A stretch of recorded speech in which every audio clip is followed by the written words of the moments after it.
अस्सलाम वालेकुम। आज हम CCU 3.1 और उसका जो चैप्टर 6 है इसमें मटेरियल की इंस्पेक्शन के मतलब डिस्कस करेंगे। और इसके अलावा पाइप, प्लेट, बीम और उसको कास्ट करने के दौरान इसमें कौन कौन सी इम्परफेक्शन, कौन कौन सी इम्प्योरिटी रह जाती हैं और उन इम्परफेक्शन के लिए कौन कौन सी टर्म इस्तेमाल करते हैं। और वो इम्परफेक्शन जो है, जो फॉल्ट है, फ्यूचर में मटेरियल के लिए कितने हार्मफुल हैं। और इसके अलावा प्लेट को कास्ट करने के बाद रोलिंग कैसे की जाती है और फाइनली मटेरियल जो स्टील मिल में तैयार होने के बाद इसकी जो हार्ड स्टैंप है, इसका हीट नंबर और बैच नंबर क्यों इस्तेमाल किया जाता है। और फिर मैकेनिकली और केमिकली सर्टिफिकेट इशू जो किए जाते हैं। और इसके बाद फैब्रिकेशन वर्कशॉप में मटेरियल की कंप्लीट तौर पर उसकी जो मटेरियल की प्रॉपर्टी है उसको वेरीफाई किया जाता है।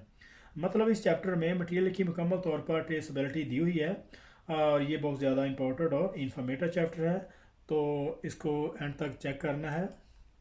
तो अभी हम सबसे पहले मटेरियल की इंस्पेक्शन को देखते हैं। उसमें मटेरियल है, मटेरियल की डेफिनेशन पे बात करते हैं। Material are define as a solid matter. Material को हम सॉलिड मैटर कंसीडर करते हैं that we use to make things with, जैसे हम चीज़ें बनाते हैं। There are two basic type of the metallic material. यहाँ पे दो किस्म के मेटालिक मटेरियल हैं। उसमें नंबर 1 में कास्टिंग है और नंबर 2 में रोड प्रोडक्ट। तो नंबर 1 में जो कास्टिंग जब मेटल की जाती है उसमें क्या करते हैं कि उसको एक सांचे की मदद से उसमें कुछ लिक्विड स्टील ऐड की जाती है और जब वो सोल्डिफाइड होता है तो उसको वहाँ से बाहर निकाल देते हैं।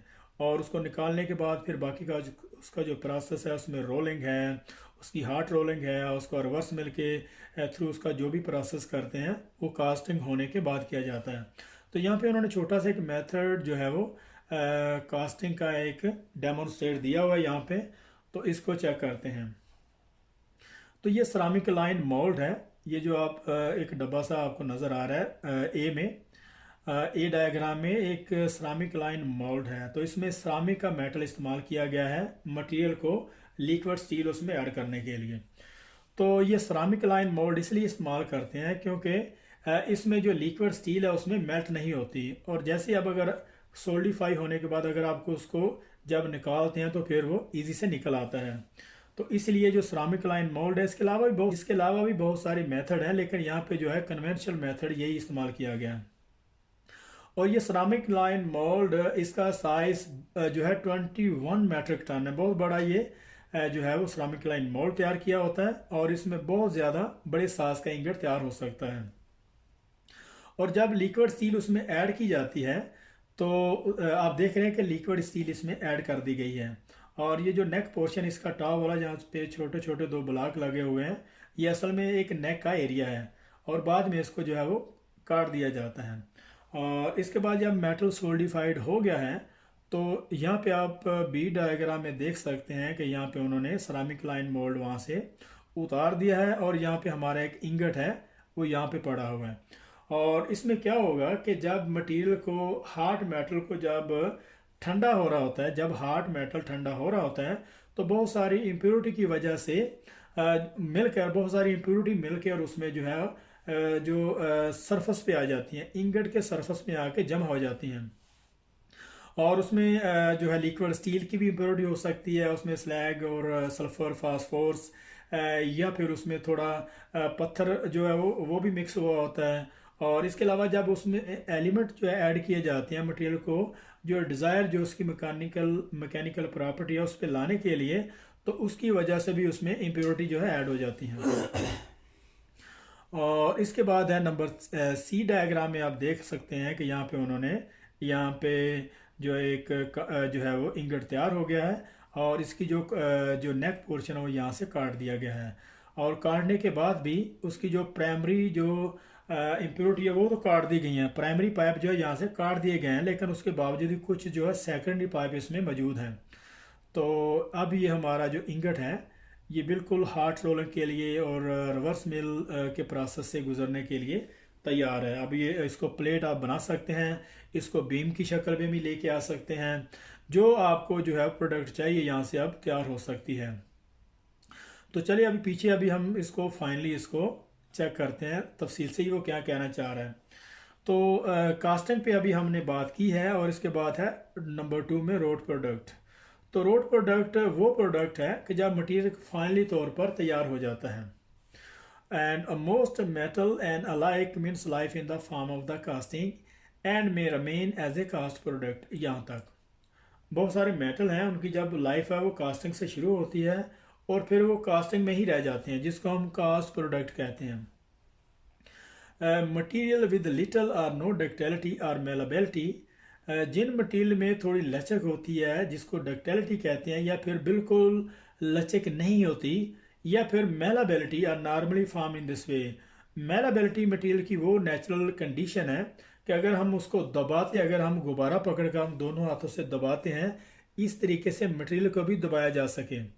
तो जो डक्टिलिटी की वो जो कंडीशन है इसकी कि अगर हम दोनों तरफ से इसको पकड़ कर खींचें तो जब मटेरियल को छोड़ दिया जाए तो वो अपनी वापस सतह पे वापस पोजीशन में आ सकें। तो मेलाबिलिटी में ये मेलाबल वो कंडीशन है, फॉर एग्जांपल अगर हम इंगट एक हमारा तैयार हुआ है और इंगट को फाइनल फॉर्म फाइनल शेप में लेके आने के लिए जब हम उसको प्रेस करेंगे तभी जाके वो अपनी प्लेट या बीम या जो कुछ भी हमारी जो प्रोडक्ट है जो हमें चाहिए होती है वो तैयार हो सकती है। अगर वो मटेरियल दब नहीं सकेगा तो इस शेप में हम इसको नहीं लेके आ सकते। तो नेक्स्ट हमारा है such as most cast iron, जिस तरीके से हम कास्ट आयरन को तैयार करते हैं। ए कास्टिंग में also go on to be found by other process. तो कास्टिंग के बहुत सारे दूसरे प्रोसेस भी हैं, जैसे कि फोर्ज है, हार्ड कोल्ड रोल्ड है, एक्सट्रूडेड है, ड्रान है और प्रेस्ड वगैरह। तो जैसे कि फोर्ज टेक्नोलॉजी है, वो हार्ड कोल्ड रोल्ड है, एक्सट्रूडेड है। तो एक्सट्रूडेड वो टेक्नोलॉजी है कि लिक्विड स्टील किसी बहुत सारे जो मशीन में डाल दी जाती है और फिर वो वहाँ से सेम पाइप जो है वो पाइप है या प्लेट है जो भी हमें चाहिए होता है वो बन के निकल आता है। और फोर्ज वो टेक्नोलॉजी है जब हम किसी चीज़ को भी अगर बनाना चाहते हैं तो सबसे पहले किसी भी मेटल को हार्ड किया जाता है, फिर हार्ड करने के बाद उसको निकाल के उसको हैमर के थ्रू उसको कूट कूट कर वो पोजीशन बनाई जाती है जो हमें चाहिए होती है। और इसी तरीके से हार्ड कोल्ड रोल्ड भी है और इसमें ड्रान है और प्रेस का भी वही एक मेथड है। तो into the shape that we are all familiar with the plate pipe and beam वगैरह। तो इनको फाइनल शेप में लेके आने के लिए जो लेके आते हैं जिनको हम प्लेट और पाइप और बीम वगैरह इन सब को जानते हैं। ए रोट और वर्क प्रोडक्ट, तो अब ये हमारी रोट या वर्क प्रोडक्ट बिल्कुल किसी भी प्रोडक्शन के लिए रेडी है। तो imperfection may occur in the cast or wrought material due to poor refining or incorrect application control on the material forming process, producing a low quality metallic form। यहाँ तक तो वो ये कह रहा है कि imperfection जो है, जो impurity है, वो कास्ट या रोट मटेरियल में भी मिसजज की वजह से या इनकरेक्ट जो एप्लीकेशन कंट्रोल मेथड प्रोसेस है उस वजह से भी, या फिर जब हम मेटल को जो है वो रिफाइन अच्छे तरीके से उसको जो क्लीनिंग नहीं कर पाते उस वजह से भी उसमें जो इम्प्योरिटी है, जो इम्परफेक्शन है उसमें रह सकती हैं। तो इसके अलावा तो नेक्स्ट हमारा कास्टिंग है। तो there are a many type of the casting method use to shape metal. तो यहाँ पे वो कह रहा है कि बहुत सारे ऐसे मेथड हैं मटेरियल को फाइनल शेप में लेके आने के लिए। In the conventional method of the steel ingot casting, तो जो कन्वेंशनल जो रवायती तौर पर जो आम ज़्यादातर इस्तेमाल किया जाता है वो है स्टील इंगट कास्टिंग है। A ceramic line mould is use to producing a large ingot of approximately 21 metric ton. तो ये सिरामिक लाइन जो मोल्ड है ये इससे बहुत बड़ा जो है इंगट तैयार किया जाता है और उसका साइज जो है लगभग अप्रोक्सीमेटली जो है 21 मेट्रिक टन के बराबर होता है। The mold is first fed with a charge of liquid steel as in a below।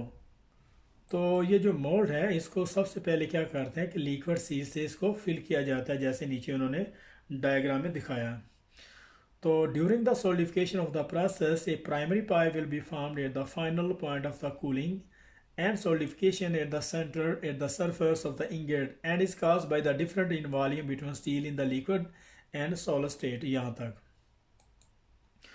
तो यहाँ वो कह रहा है कि एक जो सिरामिक लाइन मोल्ड है उसको जो है लिक्विड स्टील से फिल किया जाता है और फिल करने के बाद जब वो ठंडा हो रहा होता है तो उसमें प्राइमरी पाइप जो है वो बन जाते हैं। फाइनल पॉइंट जो है सोल्डिफिकेशन का जो इंगट की सरफेस पे इंगट की सरफेस पे सेंटर में उसके जो है वो प्राइमरी पाइप बन जाते हैं and is cause by the different in volume between steel and the liquid and स्टॉलर स्टेट। तो उसमें बहुत सारे जो है वो बहुत सारी किस्म के उसमें जो वॉल्यूम्स होते हैं, जैसे अगर हम लिक्विड स्टील में देखें तो उसमें भी बहुत सारी इम्प्योरिटी हो सकती हैं। उसमें जो है वो पत्थर या इसके अलावा जो स्टील में जो टफर करने के लिए या उसको हार्ड करने के लिए जो एलिमेंट ऐड किए जाते हैं, जैसे कार्बन है, एलुमिनियम है, टाइटेनियम है, मोलिब्डेनम वगैरह, तो इसके अपने भी बहुत सारी जो है उसमें इम्प्योरिटी हो सकती हैं। तो ये सारी मिल के मेटल में जो है वो जब उसको गर्म होता है, जब वो हार्ड किया जाता है, तो बिल्कुल उसके सेंटर में उसकी सरफेस के सेंटर में इंगट की आ जाते हैं। तो there are also be a secondary pipe, there are में also be a secondary pipe formed a the trapped directly beneath is in this below.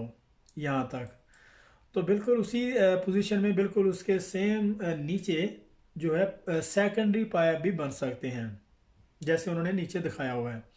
This pipe will be also contain low melting point impurity, और this pipe जो है, और ये जो pipe जो हैं जो इम्प्योरिटी होती हैं ये लो मेल्टिंग पॉइंट इम्प्योरिटी होती हैं, जैसे सल्फर है, फास्फोरस है। And their compound which will naturally seek the final point of solidification at the solidified at the much lower temperature than the steel. तो यहाँ पे वो यही चीज़ जो है समझाने की कोशिश कर रहा है कि ये दोनों जो प्राइमरी और जो सेकेंडरी पाइप होते हैं ये लो मेल्टिंग पॉइंट इम्प्योरिटी होती हैं, सल्फ़र और फास्फोरस भी हो सकता है, इसके अलावा बहुत सारे दूसरे एलिमेंट भी हो सकते हैं। और इसको जब हार्ड किया जाता है, और हार्ड करने के दौरान ये जब इसको ठंडा किया जाता है, जब ये सोल्डिफिकेशन के प्रोसेस में होता है, तो जितनी इम्प्योरिटी होती हैं वो बिल्कुल इंगट के सरफेस के सेंटर में आ जाती हैं, और वहाँ पे वो सोल्डिफाइड होना शुरू हो जाती हैं मेटल की सोल्डिफिकेशन के साथ साथ ही। Should the ingot be low quality steel, और इस तरह से अगर ऐसे किस्म का, और इस तरह से अगर ऐसा कोई इंगट है जिसको अच्छे तरीके से रिफाइन या उसको प्योरीफाई नहीं किया गया, तो वो लो क्वालिटी स्टील होगी। Which has been poorly refined, low melting point of purity held in the liquid solution will segregate out throughout the structure at the grain boundary and become trapped in the area by the dendritic growth। यहाँ तक वो ये असल में कहना चाह रहा है कि जो लो मेल्टिंग पॉइंट प्योरिटी होती हैं, जब उसको अच्छे तरीके से रिफाइन, उसको क्लीन, उसको प्योरीफाई नहीं करते, तो वो लिक्विड सोल्यूशन में जो है सेग्रीगेशन, उसके जो मटेरियल के जो ग्रेन होते हैं, जो मालिक्यूल होते हैं, जिन मालिक्यूल ग्रेन की वजह से जो मेटल बनता है, उनमें जाके ये इम्प्योरिटी है उसके में जज़ब हो जाती हैं, और जज़ब होने के बाद बिल्कुल इस तरह से हो जाती हैं जिस तरह के बिल्कुल वो मटेरियल का एक हिस्सा है।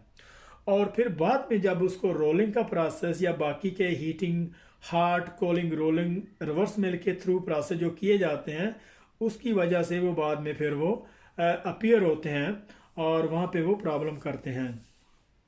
Finally the ingot would be crowd prior to primary rolling, and it is very possible Finally, the ingot would be cropped prior to primary rolling, and it is very possible that due to economics and misjudgment, that a portion of primary pipe and all of any secondary pipe present will remain in the final cropped ingot as in C. C diagram में the cropped steel ingot would then be reheated and sent for the hot rolling. वो ये कह रहा है कि ingot भी cropped, और उसको जब इंगट को क्रॉपिंग की जाती हैं, जितनी उसकी इम्प्योरिटी होती हैं प्राइमरी या सेकेंडरी पाइप की, वो जब वो टॉप सतह पे, जब वो टॉप सतह पे इंगट के सेंटर में सोल्डिफाइड हो जाती हैं, और इसका जो मेल्टिंग जो टेम्परेचर ऑफ स्टील की निस्बत बहुत कम होता है, और जब एक दफ़ा वो सोल्डिफाइड हो जाती हैं तो उसके बाद जो है वहाँ से इंगट की टॉप से क्रॉपिंग की जाती है। जो नेक पोर्शन होता है जहाँ पे इम्प्योरिटी सारी इकट्ठी हुई होती हैं, उसको काट दिया जाता है। और यह भी हो सकता है कि काटने के बाद प्राइमरी जो हमारी पाइपिंग है, जो प्राइमरी पाइप है, उसको काटने के बाद सेकेंडरी पाइप भी उसमें इम्प्योरिटी जो वो रह सकती हैं, जैसे उन्होंने सी डायग्राम में दिखाया हुआ है। The cropped steel ingot would then be reheated and sent for the hot rolling. तो ये कह रहा है कि जब उसको क्रॉपिंग, उसको काट लिया जाता है, उसके इंगट को काट लिया जाता है, तो फिर उसको हार्ट रोलिंग के लिए सेंड किया जाता है। तो यहाँ पे 3-4 क्वेश्चन बनते हैं। यहाँ पे 3-4 क्वेश्चन बनते हैं कि हार्ड रोलिंग और जो प्राइमरी रोलिंग है, यहाँ पे 3-4 क्वेश्चन बनते हैं कि हार्ड रोलिंग और प्राइमरी रोलिंग जो है वो इंगट से पहले की जाती है या बाद में की जाती है। तो यहाँ पे जो देखना ये होगा कि जो जब इसको जो है वो सांचे से इंगट को निकाल लिया जाता है उसके बाद जो है उसकी प्राइमरी रोलिंग की जाती है। और जो सेकंड जो हार्ड रोलिंग कब की जाती है, जब उसको उसकी क्रॉपिंग की होती है। और क्रॉपिंग कब करते हैं, जब मटेरियल की जो है वो उसको जो है वो स्टील और उसके प्रोसेस मेथड से निकाल लिया जाता है। तो यहाँ पे हमारा जो CCF 3.1 उसका जो चैप्टर 6 था और उसका जो पेज 1 यहाँ पे ख़त्म हो रहा है। तो मिलते हैं नेक्स्ट पेज में, तब तक के लिए अल्लाह हाफिज़।